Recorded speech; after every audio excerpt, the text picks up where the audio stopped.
Tas, kā ir valsts vara notrālinājusi situāciju starp 2006 un 2009 gadu, diemžēl ir viens no smagākajiem iemesliem, kāpēc jaunieši aizbrauc. Es redzu, apmēram 40 līdz 50% man studenti arī dodās projām. Un iemesls ir ļoti vienkārši. Tur nav nekāds otrs velospēds jāizgudro, proti neba tikai naudas izteiksmē. Protams, ir studenti, kas dodās studēt maģistratūrā, kas ir apsveicami, viņi atgriezīsies. Kas dodās peļņā, arī ir apsveicami. Es uzskatu, mēs neesam dzimtcilvēki šai valstī, mēs varam ceļot, un tās ir pamat brīvības, un tas nav nekas slikts.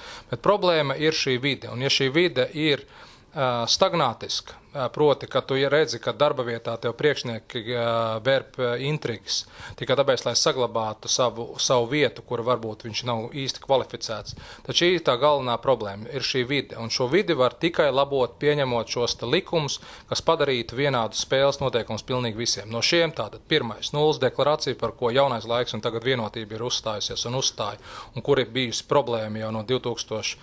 Gada, kad ir uzstājība un vienmēr viņa atliek. Tad tas ir numur viens. Otrs, tātad tas ir arī partiju sistēmas sakārtošana, jo mēs gribam vai negribam.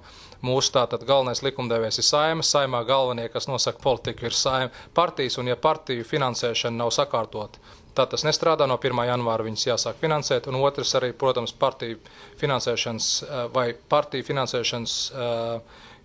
tātad pārkāpumu kriminalizēšanu, ko tikko Saeima pieņem.